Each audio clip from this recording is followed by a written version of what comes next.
तो जय हिंद दोस्तों, आपके अपने चैनल यस की हम स्टडी में फिर स्वागत है। बहुत ही इंपॉर्टेंट वीडियो आपके लिए होने वाली है। इंपॉर्टेंट क्यों है अभी आपको पता चल जाएगा। सारी चीज़ों को यहाँ पे डिस्कस करने वाले हैं, बस आप हमारे साथ बने रहेंगे तो ठीक है। देखिए आप बात क्या करने वाले, कक्षा 12 चैप्टर 3 जो आपका क्या है, बिलियन के प्रकार। ठीक है, इससे जो मोस्ट इंपॉर्टेंट क्वेश्चन आपका पूछता है वो हर साल पूछता है। तो वह क्वेश्चन क्या है, मोस्ट इंपॉर्टेंट क्वेश्चन क्या है जो कि 95% पक्का आपके एग्जाम में आता है।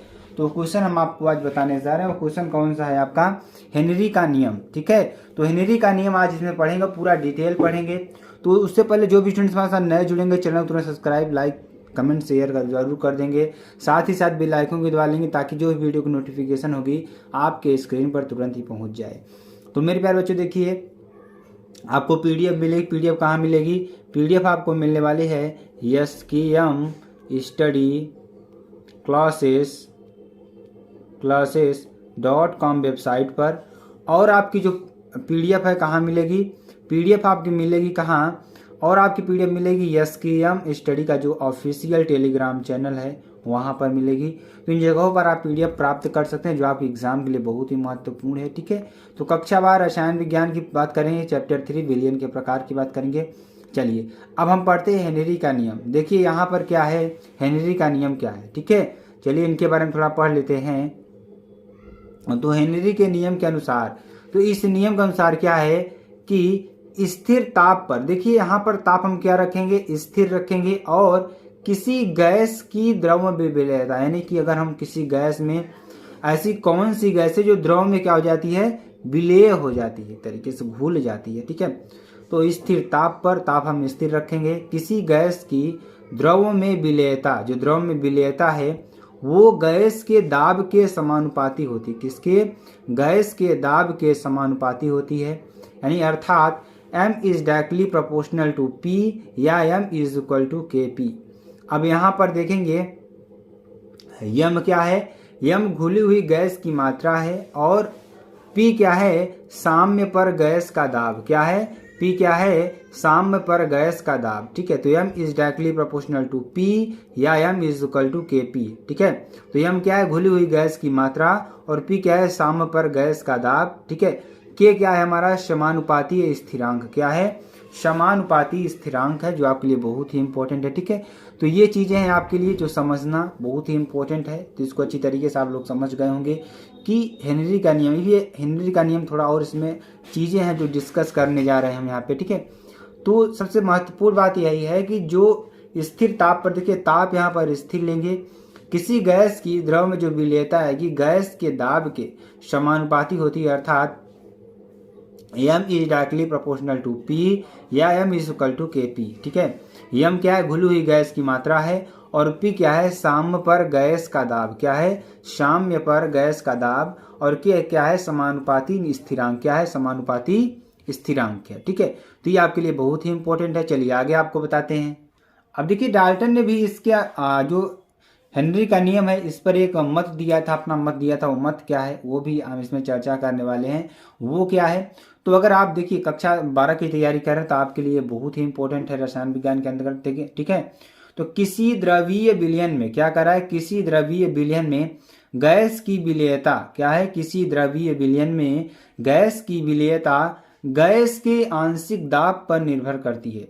यानी कोई हमारा द्रवीय विलयन है तो उस द्रवीय विलयन में जो गैस की विलेयता होगी गैस के आंशिक दाब पर निर्भर करती है, एवं गैस की विलेयता को मोल भिन्न में व्यक्त करते हैं। जो गैस की विलेयता है इसको किस में हम व्यक्त करेंगे, मोल भिन्न में व्यक्त करते हैं। अर्थात देखिए इन्होंने नियम क्या दिया कि किसी गैस का वाष्प दाब, क्या, किसी गैस का वाष्प अवस्था में आंशिक दाब, ध्यान दीजिएगा इसको, किसी गैस का वाष्प अवस्था में आंशिक दाब P उस विलयन में उपस्थित गैस के मोल भिन्न X गैस के समानुपाती होता है। क्या होता है, X जो क्या है, भिन्न, यानी कि मोल भिन्न X गैस के समानुपाती होता है। अभी इस नियम को अच्छी तरीके से और थोड़ा समझेंगे। ठीक है, तो ये देखिए क्या कह रहा है कि किसी गैस का वाष्प दाब, वाष्प दाब मतलब कि जैसे किसी हम गैस का जो वेपराइज्ड होती है तो उसका जो दाब किसी चीज पर पड़ता है। ठीक है, उसी को हम क्या कहते हैं, वाष्प दाब। यानी कि वाष्प अवस्था में जो आंशिक दाब है P उसे विलयन में उपस्थित गैस के मोल भिन्न यानी कि यक्स गैस के समानुपाती होता है। ठीक है, तो ये आपके लिए बहुत ही इंपॉर्टेंट हो जाएगा। अर्थात देखिए P is directly proportional to x gas या P is equal to K H into x gas. क्या? P is equal to K H into x gas. ठीक है, आपका हो जाएगा। चलिए यहाँ क्या है, यहाँ के एच हेनरी स्थिरांक कहलाता है। क्या है? के एच हेनरी स्थिरांक कहलाता है। समान ताप पर, किस पर? समान ताप पर भिन्न भिन्न गैसों के लिए, यानी भिन्न भिन्न मतलब अलग अलग गैसों के लिए भिन्न भिन्न KH का मान अलग अलग होता है। ठीक है, अर्थात KH का मान गैस की प्रकृति पर निर्भर करता है। किस पर? गैस की प्रकृति पर निर्भर करता है। जो गैस का मान होगा यहाँ पे गैस की प्रकृति पर निर्भर करता है। चलिए यहाँ पर देखिए उपरोक्त समीकरण से स्पष्ट है। क्या है? उपरोक्त समीकरण से स्पष्ट है कि KH के मान में वृद्धि होने पर, किसके मान में? KH के मान में वृद्धि होने पर गैस की द्रव में विलेयता को भी घटती है। क्या है? घटती है। क्यों घटती है? क्योंकि देखिए P/X गैस बराबर KH, यानी कि जो KH के मान में वृद्धि होने पर, अगर KH की मान हम वृद्धि कर देंगे, अगर ध्यान दीजिए अगर इसका मान हम बढ़ाएंगे, क्या करेंगे? अगर हम इसका मान बढ़ाते हैं, ठीक है, तो ध्यान दीजिएगा क्या बढ़ेगा। अगर इसका हम बढ़ाएंगे तो गैस की द्रव में जो विलेयता है वह घटेगी। ये जो विलेयता है आंशिक दाब पर क्या होगी हमारा? हमेशा घटेगी, क्योंकि देखिए इसका मान बढ़ेगा तो ये मान जाहिर सी बात है घटेगा। ठीक है, तो ये आपके लिए समझना बहुत ही इंपॉर्टेंट है। चलिए आगे आपको बताते हैं। देखिए उपरोक्त समीकरण से गैस के मोल भिन्न यानी कि XA से मान में कमी होने पर, यानी गैस के समीकरण x भिन्न में, देखिए हमने आपको बताया ना XA में मान में कमी होने पर KH के मान में वृद्धि होती है। अगर इसके मान में देखिए हमने आपको बताया यहाँ पर अगर इधर कम कर देते हैं उसके मान में क्या होगी? वृद्धि होगी, अर्थात गैस की विलेयता में क्या होगी? कमी होगी। ठीक है, चलिए अगला देखेंगे।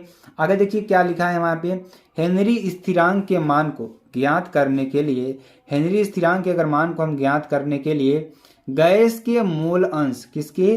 गैस के मूल अंश यक्स गैस एवं आंशिक दाब P के मध्य ग्राफ खींचते हैं, जिससे कि एक सीधी रेखा प्राप्त होती है। जिससे क्या मिलेगी? हमें एक सीधी रेखा प्राप्त होती है और इस रेखा का ढाल ही हेनरी स्थिरांक कहलाता है। जो इस रेखा का ढाल आएगा हेनरी स्थिरांक कहलाएगा। ठीक है, तो देखिए कुछ ढाल इस तरीके से एक सीधी रेखा आपको मिलेगी यहाँ पर। ठीक है, तो इस तरीके से आपको यहाँ बना देना है। आपको क्या बनाना है? गैस का आंशिक दाब और यहाँ पे बिलियन में मूल अंश। ठीक है, आपका ये हो जाएगा पूरा अच्छी तरीके से। तो देखिए ग्राफ किसका है लिख लीजिए आप लोग। गैस की विलेयता था गैस के समय आंशिक दाब के मध्य ग्राफ। ठीक है, तो आपका ये मध्य ग्राफ निकल जाएगा, जो कि बहुत ही इंपॉर्टेंट है और आपके एग्जाम के लिए तो बहुत ही महत्वपूर्ण है। ठीक है, चलिए आगे आपको बताते हैं। आगे देखिए हेनरी के नियम की सीमाएं, limitations of Henry's law.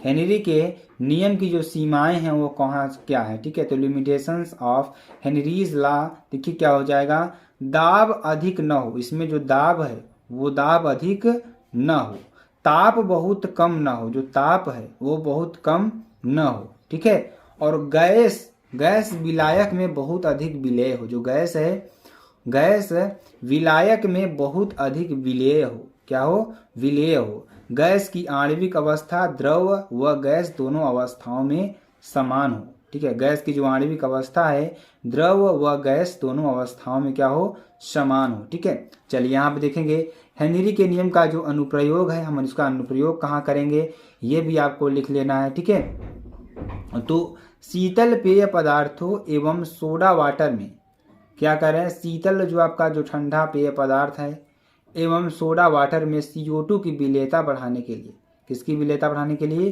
Carbon dioxide की विलेयता बढ़ाने के लिए बोतलों को उच्च दाब पर बंद किया जाता है। जो बोतल है उसको उच्च दाब पर बंद किया जाता है। तो ये हेनरी का कुछ अनुप्रयोग है। और देखेंगे यहाँ पे देखिए हमने अनुप्रयोग क्या बताया, इसको भी आप लिख लीजिए। दाब अधिक ना हो, पहला हमने अनुप्रयोग ये बताया।